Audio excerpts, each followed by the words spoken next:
Hello दोस्तों, आप सभी का ज्ञानशिला के यूट्यूब चैनल पर हार्दिक स्वागत है।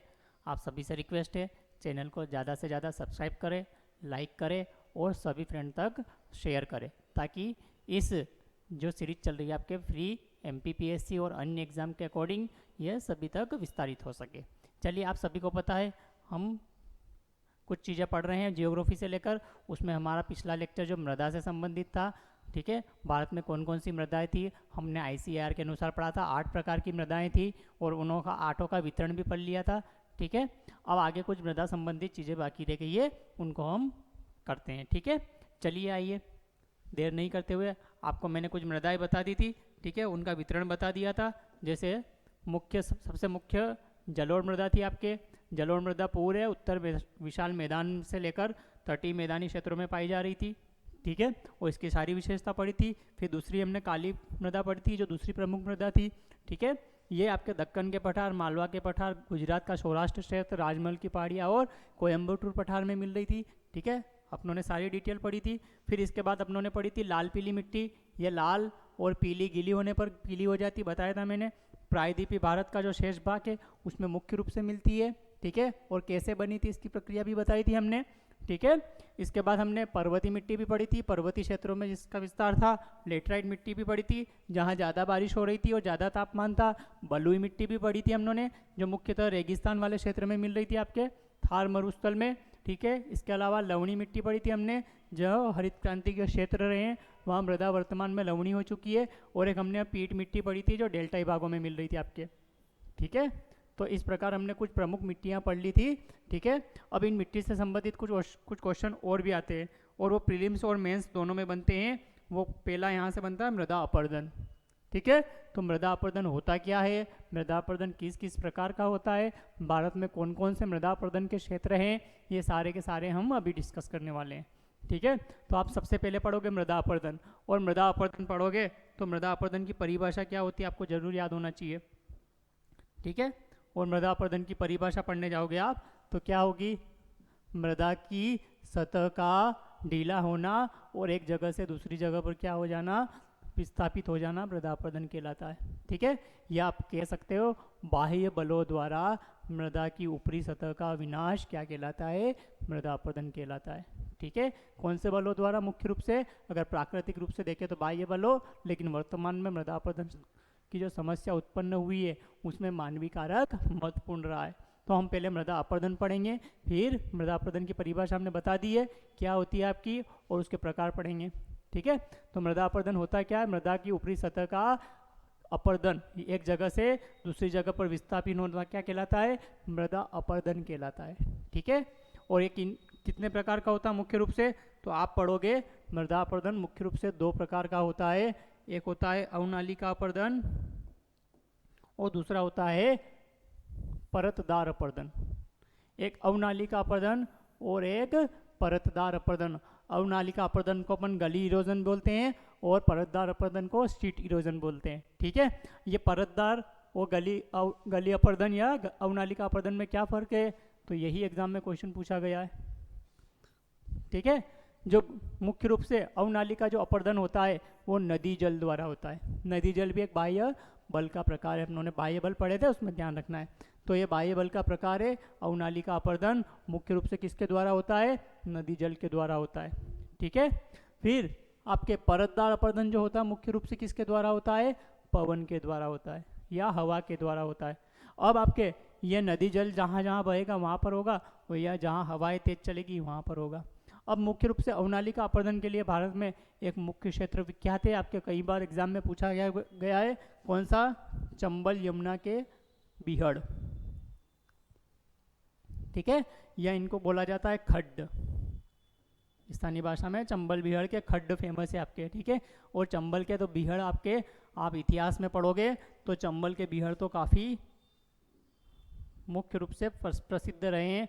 आपने 2 व्यक्तियों का नाम सुना होगा जो इस बीहड़ के रूप में, बीहड़ से प्रसिद्ध हुए थे। एक थे पान सिंह तोमर, ठीक है, और दूसरे थे आपके, एक पान सिंह तोमर थे आपके, और दूसरे आपकी एक महिला थी जिसका नाम था फूलन देवी। ठीक है, तो ये ध्यान रखना है, ये फूलन देवी और पान सिंह तोमर चंबल के बीहड़ से ही फेमस हुए। क्यों? आप देखोगे पान सिंह तोमर प्रारंभ में एक आर्मी में नौजवान होता है, लेकिन उसके स्थानीय कुछ कारकों के द्वारा या पारिवारिक कारकों के द्वारा उसको प्रभावित किया जाता है और लास्ट में वो हथियार अपना लेता है। और फिर जब उसकी सुनवाई कहीं नहीं होती है, ठीक है, पुलिस पकड़ने आती है, तो फिर वो बाद में बोलता भी है, क्या बोलता है कि हमको डाकू नहीं बोलो, चंबल के डाकू फेमस है इसलिए पता होगा आपको, तो बोलते हैं हम डाकू नहीं है, हम क्या है, बागी है। क्या है? बागी। तो बागी किसको कहते हैं और डाकू किसको कहते हैं, ये अच्छे से बताता है। ठीक है, और एक फूलन देवी का नाम सभी ने सुना होगा, MPPSC एग्जाम में क्वेश्चन बहुत बार आ गए हैं यहाँ से। फूलन देवी कहाँ की डाकू थी या कहाँ की बागी थी? ये चंबल के बीहड़ की। इसको दस्यु सुंदरी कहा गया है, एग्जाम में ध्यान रख लेना, दस्यु सुंदरी के नाम से फेमस थी ये। ठीक है, दस्यु सुंदरी मतलब डाकुओं में एक सुंदर स्त्री। ठीक है, और इसने किसके समय समर्पण किया था? तो आपके मुख्यमंत्री कौन थे उस समय? अर्जुन सिंह थे। पूछा गया आपके मध्य प्रदेश के कौन से मुख्यमंत्री के समय समर्पण किया था इसने? अर्जुन सिंह के समय समर्पण किया था। एग्जाम में क्वेश्चन पूछा गया है। इसके अलावा बाद में यह लोकसभा सीट से लड़ती है उसी क्षेत्र से, और क्या बन जाती है? लोकसभा सदस्य बनती है। ठीक है, तो इसका डाकू से राजनीतिक तक का सफर तय होता है। और एक कैसे डाकू बनती है, इसके ऊपर एक मूवी बनी हुई है, बैंडेड क्वीन, देख सकते हो। और पान सिंह तोमर के ऊपर भी एक मूवी बनी हुई है, पान सिंह, ठीक है, वो भी देख सकते हो आप। तो ये ध्यान रखना है, ये दोनों आपके इसी बीहड़ के फेमस बागी हुए हैं। अर्थात चंबल और यमुना के जो बीहड़ है वो उत्खात भूमि है, वो कौन से अपर्दन के कारण हो बनी है? अवनाली का अपर्दन के कारण बनी है। कौन से अपर्दन के कारण? अवनाली का अपर्दन, क्योंकि वहाँ पर जो मिट्टी है वो बहुत मोटी परत में है और वहाँ वनस्पति का अभाव रहा है प्रारंभिक समय से, कम वर्षा होने के कारण। लेकिन ऊपरी क्षेत्रों में ज़्यादा वर्षा होने से वहाँ पर लगातार उसका अपर्दन होता गया है। ठीक है, तो ये खास बात है। अवनाली का अपर्दन कहाँ पर होता है भारत में? मुख्य रूप से चंबल यमुना के बीहड़ क्षेत्र में। और ये कौन से क्षेत्र में बीहड़ फेमस है? भिंड, मुरैना, श्योपुर और ग्वालियर वाला कुछ क्षेत्र आ जाता है, इस क्षेत्र में आपके बीहड़ फेमस है। ठीक है, भिंड, मुरैना, श्योपुर और ग्वालियर का कुछ क्षेत्र इसमें सम्मिलित है, अच्छे से याद रखना है, एग्जाम में पूछा गया है। और दूसरा है परतदार अपर्दन, और परतदार अपर्दन मुख्य रूप से आपके थार मरुस्थल, और थार मरुस्थल किधर है? पश्चिमी राजस्थान में, तो ये पश्चिमी राजस्थान में। ठीक है, और कुछ भाग इसका प्रायद्वीपीय भारत में वृष्टि छाया प्रदेश में भी मिलता है। ठीक है, वृष्टि छाया प्रदेश में, तो जहाँ हवाएं तेज चलती वहाँ पर परतदार अपर्दन होता है, और जहाँ पर नदियाँ का जल बहता है वहाँ पर मुख्य रूप से अवनाली का अपर्दन होता है। लेकिन नदियों का जल भी उस क्षेत्र में जहाँ पर मुलायम चट्टानी भाग हो या मृदा वाला भाग हो। ठीक है, वैसे तो भारत में प्रायद्वीपीय भारत में अनेक नदियाँ बहती है, लेकिन सारी की सारी नदियाँ अवनाली का अपर्दन के लिए नहीं जानी जाती है, क्योंकि वो कठोर चट्टानी भाग में बहती है। तो ये ध्यान रखना है, केवल दो ही नदियाँ अवनाली का अपर्दन के लिए जानी जाती है, मुख्य रूप से चंबल और यमुना। और इन दोनों में भी सबसे मुख्य कौन है? चंबल है, अच्छे से याद रखना है। और इसके बीहड़ और इसके सारी चीज़ की जानकारी बता दी है मैंने आपको, अच्छे से याद रखना है। अब आ जाते हैं अपन किस पर? मृदा अपर्दन के कारण पर। और मृदा अपर्दन के कौन कौन से कारण हैं, एग्जाम में पूछा गया है। मृदा अपर्दन के दो कारण हैं मुख्य रूप से, एक प्राकृतिक कारण है, एक मानवीय कारण है, अच्छे से याद रखना है। मृदा अपर्दन के कितने कारण हैं? दो कारण हैं, प्राकृतिक और मानवीय। अब आप देखोगे प्राकृतिक कारक कौन कौन से? तो बाह्य बलों से। कौन से बलों से होने वाले? बाह्य बलों से जितने भी कारण हैं वो प्राकृतिक रूप से आ जाते हैं, जैसे बाढ़, आंधी, तूफान आते हैं बड़े। ठीक है, तो रेत के तूफान, ये सब कौन सा अपर्दन करते हैं?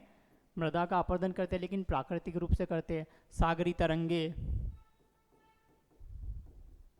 ये सागरी तरंगे, ठीक है, हिमस्खलन, भूस्खलन, ठीक है, ये जल द्वारा क्रिया होती है। ये सारी की सारी अपर्दन की क्रिया किसके द्वारा होती है? बाह्य बलों, और बाह्य बल कौन से? प्राकृतिक बलों द्वारा होती है मुख्य रूप से। तो ये प्राकृतिक कारण हुए जो मृदा अपर्दन के लिए जिम्मेदार है। और आपके ज़्यादा याद कौन सा रखना है एग्जाम में? मानवीय कारक। क्यों क्यों? मानवीय कारण ने सबसे ज़्यादा प्रभावित किया है। नंबर 1 है निर्वनीकरण। निर्वनीकरण इतना हो चुका है, ठीक है, कि कभी भारत की कुल मुख्य भूमि के 50% भाग पर वन हुआ करते थे, ये कट का लोगों ने इतना इनका दोहन कर दिया गया है ठीक है, कि वर्तमान में ये 24% के लगभग बचे। आप पढ़ोगे 24.62%, ठीक है, तो लगभग इतने ही बचे हैं। क्लियर है। और आपके इन्हीं वनों के संरक्षण के लिए वन नीति लाई गई थी 1988, ठीक है, जो 52 वाली को संशोधित किया गया था। और इसमें आपके बताया गया थी 33% भाग पर क्या होना जरूरी है, वन होना जरूरी है, ठीक है। तो लोगों ने इतना वनों का दोहन किया है कि ये मृदा अपरदन का मुख्य कारण बन गया, क्योंकि जो वनों की जड़ें होती है वो मृदा को बनाए रखती है। आप वन काट दोगे तो जड़ मृदा की परत ढीली हो जाएगी और उसका लगातार अपरदन होता जाएगा, ठीक है। दूसरा कारण क्या है, अत्यधिक पशु चराई। पता है भारत विश्व में सबसे ज़्यादा पशु वाला देश है, पालतू पशु वाला, ठीक है, और सबसे ज़्यादा पालतू पशु वाला है, लेकिन इनकी चराई भी बहुत ज़्यादा की जाती है, तो एक मृदा अपरदन का प्रमुख कारण है, ठीक है। अनियंत्रित तरीके से चराई की जाती है, ठीक है, तो ये एक प्रमुख कारक है। फिर आप देखोगे आपके पहाड़ी क्षेत्रों में कौन सी कृषि की जाती है, जनजातियों द्वारा आपके स्थानांतरित कृषि, जिसको हम जूमिंग कृषि भी बोलते हैं, यह कृषि की जाती है। अलग अलग क्षेत्रों में इसके अलग अलग नाम है, एग्जाम में पूछे गए हैं, हम आगे पढ़ेंगे, लेकिन फिलहाल ध्यान रखना स्थानांतरित कृषि, जिसमें एक बार वनों को जलाया जाता है, फिर वहाँ कृषि की जाती कुछ समय कर, फिर उस खाली भूमि को छोड़ दिया जाता है और वह बाद में अब मृदा अपरदन से ग्रसित हो जाती है। फिर अवैज्ञानिक कृषि, भारत के किसान गरीब है, लघु है, सीमांत है, उनके पास पर्याप्त संसाधन नहीं है, पूंजी का अभाव है, तो उस वजह से वो कौन सी कृषि करते हैं, परंपरागत कृषि करते आ रहे हैं। और परंपरागत कृषि के कारण आपके क्या हो रहा है, मृदा प्रदूषण या मृदा अपरदन सर्वाधिक हो रहा है। फिर आपने एक प्रमुख कारक सुना होगा, आप जब अधिकारी बनोगे तो सबसे बड़ी चुनौती आपके समक्ष यही है वर्तमान में, अवैध खनन, ठीक है। इस अवैध खनन ने कितने ही IAS और PCS अफसरों की जान ले ली है, ठीक है। तो आपके समक्ष सबसे बड़ी चुनौती यही रहेगी, कहीं भी जाके आप अफसर बनोगे, अवैध खनन को कैसे रोका जाए। और इनके पीछे बड़ी बड़ी गिरोह चलती है, तो आपको ध्यान रखना है। तो ये अवैध खनन भी किसके लिए जिम्मेदार है, मृदा अपरदन के लिए जिम्मेदार है वर्तमान में, खासकर ये नदियों के क्षेत्रों वाले भागों में सबसे ज़्यादा होता है, ठीक है, और रेत खनन के रूप में देखा जाता है, ठीक है, ये ध्यान रखना है, तो ये जिम्मेदार है। फिर आप देखोगे जनसंख्या वृद्धि, एक भूमि पर पहले कम जनसंख्या थी, ज़्यादा वन थे, जनसंख्या ज़्यादा बढ़ गई, वन कम हो गए, और जनसंख्या वृद्धि भी किसी न किसी प्रकार से किसके लिए जिम्मेदार हुई, आपके वनों के मृदा के अपरदन के लिए। और नगरीकरण, आपने देखा होगा जब शहरों में बाढ़ आती है तो सड़क ऊपर रह जाती है, नीचे की सारी मृदा क्या हो जाती है, बह जाती है। सड़कों के निर्माण वगैरह में आपके बड़ी मात्रा में मृदा का इस्तेमाल, खोदाई की जाती है, पहाड़ियों, अरावली की पहाड़ियाँ तो गायब भी हो चुकी है कहीं, ठीक है, आप देखोगे इन दो क्रियाओं द्वारा, ठीक है। तो ऐसी क्रियाएं भी है नगरीकरण के लिए जिम्मेदार। आप फर्श बना रहे हो, टाइल्स बना रहे हो, कुछ भी बना रहे हो, सब में मृदा का इस्तेमाल हो रहा है, ईंट बना रहे हो, ठीक है, तो नगरीकरण भी कहीं ना कहीं मृदा अपरदन के लिए जिम्मेदार है आपके, ठीक है। फिर तटबंधों, जो नदी के तटबंध है वहाँ पर सारे वन काट दिए गए हैं, तो तटबंध काट कर वहाँ पर अवैध निर्माण कर दिया गया, या फिर जहाँ नदी झील वगैरह होते थे, पहले आर्द्र भूमियाँ होती थी, वहाँ पर पहले क्या पानी भरा रहता था, वहाँ पर अवैध निर्माण, बिल्डिंगें बना दी गई है, ठीक है, और उसके कारण भी आप मृदा अपरदन की समस्याएं बढ़ी है लगातार।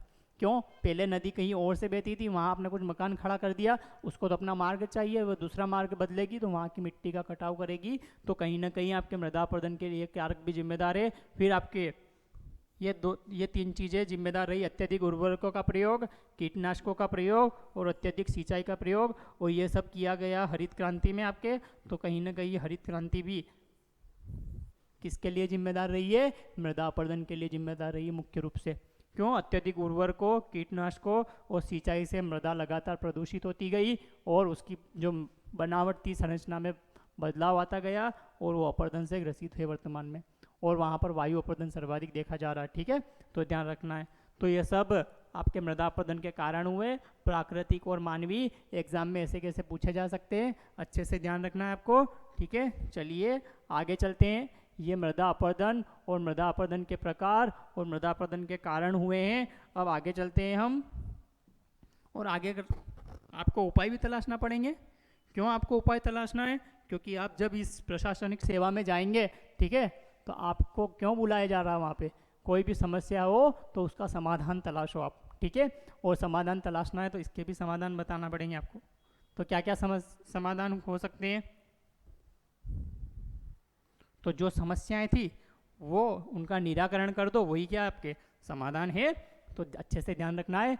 मृदा संरक्षण के उपाय में देखोगे आप मुख्य रूप से तो कौन कौन से हो सकते हैं।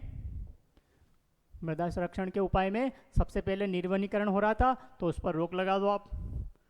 ठीक है, निर्वनीकरण पर क्या किया जाए, रोक लगाई जाए, तो वृक्ष को बढ़ावा मिलेगा और उसके साथ ही वृक्षारोपण को बढ़ावा दिया जाए। तो निर्वनीकरण पर तो रोक लगाई जाए, उसके साथ फिर वृक्षारोपण को बढ़ावा दिया जाए, तो इससे क्या होगा, मृदा अपरदन की समस्या कम होगी। फिर वैज्ञानिक तरीके से पशु चराई की जाए। भारत में जो पशु चराई की जाती है अवैज्ञानिक तरीके से की जाती है। कैसे, एक ही भूमि पर 10-15 दिन 20 दिन तक रोज पशुओं को चराया जाता है, तो वहाँ जो अच्छी घासें होती है, उगी हुई मृदा की पकड़ को बनाए रखती है, वो सारी खत्म हो जाती है और मृदा अपरदन की समस्या देखी जाती है। लेकिन आप देखोगे स्टेंसिया, ये क्या है, अर्जेंटीना नाम सुना होगा आपने। अर्जेंटीना वगैरह में क्या होता है, आपके जो मैदानी क्षेत्र होते हैं उनमें बाड़ बना दी जाती है और उसमें वैज्ञानिक तरीके से पशुओं की चराई की जाती है। जैसे एक कमरे में 4 बाड़ लगा दी, पहले वाले में 10 दिन के लिए छोड़ दिया पशुओं को, फिर अगले वाले में तब तक घास उग जाएगी, और जब पहले वाले में चल रहे थे तो इसको बंद कर देंगे और अगले वाले में छोड़ देंगे, तो इसमें घास उग जाएगी और पशु 10 दिन तक वहाँ चराई करेंगे। ठीक है, फिर दूसरे वाले को छोड़ देंगे अगले 10 दिन के लिए, तीसरे वाले में उसको बाड़े में छोड़ देंगे, वहाँ चराई करेंगे, फिर उसमें घास उग जाएगी इतने में। तो ये लगातार चलती रहती है और मृदा अपरदन की समस्या का निराकरण भी संभव है इससे। ठीक है, तो आपके कौन से वैज्ञानिक तरीके से पशु चराई की जाए। फिर पर्वतीय क्षेत्रों, ठीक है, स्थानांतरित कृषि की जगह किस कृषि को बढ़ावा दिया जाए, सीढ़ीदार कृषि को बढ़ावा दिया जाए। ठीक है, आप शिमला, ठीक है, नैनीताल वगैरह देखोगे या दार्जिलिंग वाले क्षेत्र देखोगे तो वहाँ सीढ़ीदार कृषि देखोगे आप, चाय के बागान वगैरह में। ठीक है, मुख्य रूप से देखी जाती है। तो सीढ़ीदार कृषि को बढ़ावा दिया जाए और साथ ही साथ उसके साथ बागानी कृषि को भी बढ़ावा दिया जाए। क्यों, बागान में क्या होगा, बड़े बड़े वृक्ष होंगे तो मृदा की पकड़ को बनाए रखेंगे, उसके साथ छोटी फसलें भी आसानी से हो जाएगी। तो बागानी और सीढ़ीदार कृषि को पहाड़ी क्षेत्रों में बढ़ावा दिया जाए। फिर वैज्ञानिक एवं जैविक कृषि पद्धति को अपनाया जाए। आपने उर्वरकों का भी बहुत उपयोग कर लिया, कीटनाशकों का भी कर लिया, अब जैविक कृषि की ओर लौटना पड़ेगा मृदा अपरदन की समस्या का निराकरण करना है। तो साथ ही आपको कौन सी कृषि, वैज्ञानिक कृषि को अपनाना पड़ेगा। ठीक है, ऐसे वैसे कुछ भी नहीं बोया जा सकता है। ठीक है, और सिंचाई की जा सकती है, जैसे मेड़बंदी, कंटूर। ठीक है, आंध्र प्रदेश में जो कृषि की जाती है उसको कंटूर कहा जाता है। तो मेड़बंदी, कंटूर कृषि को अपनाया जाए मेड़बंदी के माध्यम से। फिर तटबंधों का निर्माण किया जाए। प्राकृतिक तटबंध जो थे जिन पर अवैध कब्जा हो चुका है लोगों का, उनको हटाया जाए, वहाँ पर वृक्षारोपण किया जाए, जैसे वर्तमान में सरकार कर रही है। गंगा का पूरा जो क्षेत्र है उसमें 1-2 किलोमीटर तक जितनी भी निर्माण गतिविधियाँ थी उस पर रोक लगाकर अब वहाँ वृक्षारोपण किया जा रहा है। क्यों, नदी चैनलों में क्या आ रहा है, परिवर्तन आ रहा है और वो लगातार मृदा का अपरदन करते जा रहे हैं। तो ध्यान रखना है तटबंधों का निर्माण। फिर अवैध खनन पर रोक लगाई जाए। भैया आपके समक्ष यही समस्या है, तो इस पर रोक लगाई जाए। और इस पर रोक हेतु सबसे महत्वपूर्ण क्या है, कानून जो हो बहुत मजबूत हो। ठीक है, सिंपल कानून में लोग छूट जाते हैं बार बार, फिर वही गतिविधियाँ अपनाते हैं। तो मजबूत कानून का बनाया जाए और अवैध खनन पर रोक लगाई जाए। ये दोनों चीज़ करके आपके क्या किया जा सकता है, मृदा अपरदन पर रोक लगाई जा सकती है, उसका निराकरण किया जा सकता है। और ड्रिप और स्प्रिंकलर कृषि या सिंचाई को बढ़ावा दिया जाए। ठीक है, क्यों, आपके लगातार लोग क्या करते हैं, क्यारियाँ बनाकर सिंचाई करते हैं और 1-2 दिन तक उसमें लगातार पानी छोड़ देते हैं, तो वो पानी के साथ मृदा भी बह जाती है और साथ पानी भी ज़्यादा खर्च हो रहा है, तो पानी का भी अत्यधिक दोहन होने के कारण कमी हो रही है और मृदा अपरदन की भी समस्या है। तो इसलिए क्या किया जाना चाहिए, ड्रिप और स्प्रिंकलर जैसी सिंचाई पद्धतियों को बढ़ावा दिया जाना चाहिए। तो ये भी आपके कहीं ना कहीं मृदा अपरदन की समस्या का निराकरण है। फिर वैज्ञानिक तकनीकी को प्रयोग को बढ़ावा दिया है। जितने भी आपके वैज्ञानिक संसाधन है और मुख्य रूप से विज्ञान तकनीकी वाले संसाधन, उनके उपयोग को बढ़ावा दिया जाए। ठीक है, उस तरीके से कृषि जैसे इजराइल कर रहा है। इजराइल में कभी तेज हवा से मृदा अपरदन की महत्वपूर्ण समस्या थी, उसने सारी समस्या का निराकरण कर वर्तमान में, ठीक है, बागानी और सभी प्रकार की कृषि कर रहा है। ठीक है, तो इजराइल की तकनीकी का इस्तेमाल करके भी मृदा अपरदन का निराकरण किया जा सकता है। ठीक है, और विज्ञान तकनीकी। फिर जागरूकता कार्यक्रम, लोगों को पता नहीं है किन किन कारणों से मृदा अपरदन होता है, तो इसके लिए जागरूकता कार्यक्रम चलाए जाए, जैसे मृदा स्वास्थ्य कार्ड योजना देखी होगी, ठीक है, चौपालों पर आपके अलग अलग कार्यक्रम किए जाए, ठीक है, उसके माध्यम से जागरूकता कार्यक्रम चलाकर भी मृदा संरक्षण का उपाय किया जा सकता है और मृदा अपरदन को रोका जा सकता है। तो ये मृदा अपरदन को रोकने के प्रमुख उपाय हैं, ध्यान रखना है सारे के सारे, ठीक है। अब आ जाते हैं अपन भारत में, ये तो उपाय हुए। भारत में कौन कौन से क्षेत्र है जो आपके किस मृदा अपरदन से ग्रसित है, ठीक है। भारत में आपके कौन कौन से क्षेत्र है जो क्या है मृदा अपरदन से ग्रसित है। तो आप देखोगे भारत में मुख्य रूप से कौन कौन से क्षेत्र है, तो थोड़ा डिटेल पढ़ लें हम।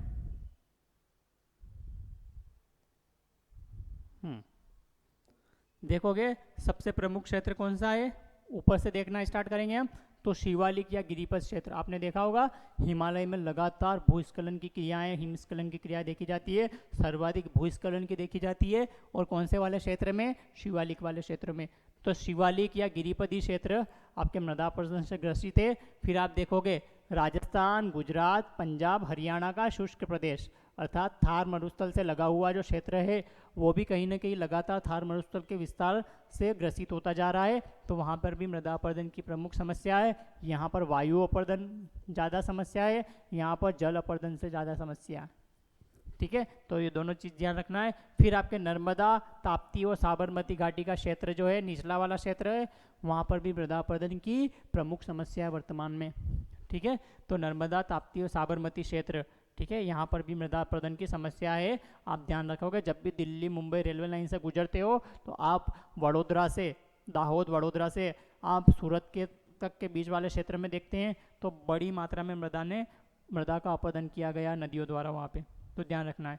फिर आपके महाराष्ट्र तमिलनाडु का रेगुर क्षेत्र, महाराष्ट्र में आपके देखोगे जहाँ कम वर्षा होती वाला, और निचला वाला आपके तमिलनाडु का, सॉरी तमिलनाडु नहीं, तेलंगाना का,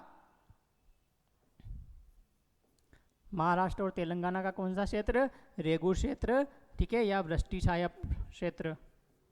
और इस वृष्टि छाया क्षेत्र भी किससे ग्रसित है, आपके मृदा अपरदन से ग्रसित है, ठीक है। तो ये अच्छे से ध्यान रखना है। फिर आपका केरल वाला पश्चिमी घाट, इसके लिए तो रिपोर्टें भी आ गई, यूपीएससी क्वेश्चन पूछ चुकी है। के कस्तूरी रंजन रिपोर्ट और गाडगिल रिपोर्ट किससे संबंधित है, तो पश्चिमी घाट के संरक्षण से संबंधित है। अच्छे से याद रखना है के कस्तूरी रंजन और गाडगिल रिपोर्ट। क्यों, क्योंकि वर्तमान में वहाँ पर भी अवैध खनन जैसी क्रियाएं और आपके वनों का ज़्यादा कटाव देखा गया है, और वहाँ पर मृदा अपरदन की समस्या मुख्य रूप से उभरी है दक्षिण वाले क्षेत्रों में, जिसमें कर्नाटक प्रमुख आता है, आपके केरल और तमिलनाडु, ठीक है, तो ध्यान रखना है। फिर आपके कावेरी का जो क्षेत्र है, कावेरी के क्षेत्र में इतना अवैध खनन हुआ है कि वर्तमान में मृदा अपरदन से ग्रसित हो चुका है। और जब यह नदी कभी सदा नीरा हुआ करती थी, एकमात्र नदी थी दक्षिण भारत की जो सदा नीरा हुआ करती थी, लेकिन यह सूखे से समस्या से ग्रसित हो चुकी है।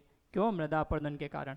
तो कावेरी क्षेत्र, ठीक है। छोटा नागपुर क्षेत्र में देखा है आपने, और कितनी खनन की क्रियाएं हो रही है, ठीक है, कोयला खनन है, लो अयस्क खनन है, ठीक है, बॉक्साइट का खनन है, जितनी भी क्रियाएं हो रही है इसके कारण क्या हो रहा है, आपके मृदा अपरदन की समस्या देखी जा रही है, क्योंकि जंगलों का सफाया किया जा रहा है लगातार, तो ये ध्यान रखना है। फिर मेघालय का पठार और पूर्वोत्तर की पहाड़ियाँ, ये भी अधिक वर्षा के कारण, और जो वन थे पहाड़ियों पे वो सब काट दिए गए हैं, उसके कारण मृदा अपरदन से ग्रसित है, ठीक है।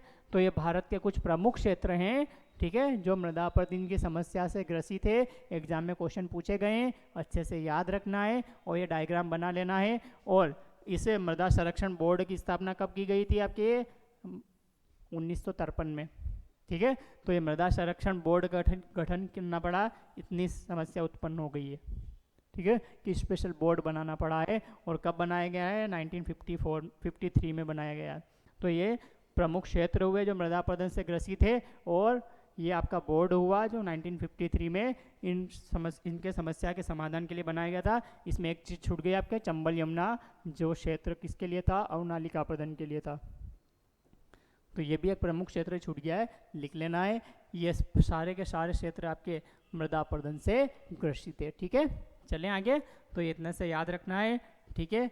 तो ये आपके मृदा अपरदन हो गया है। हमारा एक प्रीवियस चैप्टर थोड़ा सा बाकी था, उसको डिस्कस कर लेते हैं, ठीक है। 2 मिनट का प्रीलिम्स के अकॉर्डिंग, मेंस में हमको डिटेल से पढ़ेंगे, फिलहाल इतना याद रखना है। नदी जोड़ो परियोजना, ठीक है। तो नदी जोड़ो परियोजना की शुरुआत अंग्रेजों ने करी थी भारत में। क्यों? जब अंग्रेज आए तो देख रहे थे कि कहीं भारत में बाढ़ आ रही है, कहीं सूखा गिर रहा है, ठीक है। तो इसका समाधान कैसे निकाला जा सकता है? तो इनका समाधान निकालने के लिए एक प्रसिद्ध व्यक्ति था, सर आर्थर कॉटन। इस आर्थर कॉटन ने सर्वप्रथम नदी जोड़ो परियोजना की अवधारणा दी थी, ठीक है। ये एक अंग्रेज अधिकारी था या इंजीनियर था, कह सकते हैं। ये अंग्रेज इंजीनियर था जिसने सर्वप्रथम मृदा अपरदन की समस्या, नदी जोड़ो परियोजना से संबंधित अवधारणा दी थी। बाद में चलकर आप देखोगे 1972 में राम मनोहर लोहिया, ठीक है, एपीजे कलाम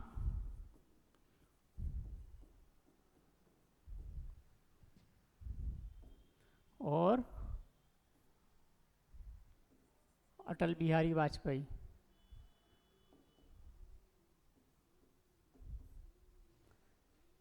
इन्होंने किसके 1972 में एक भारत के प्रसिद्ध इंजीनियर हुए।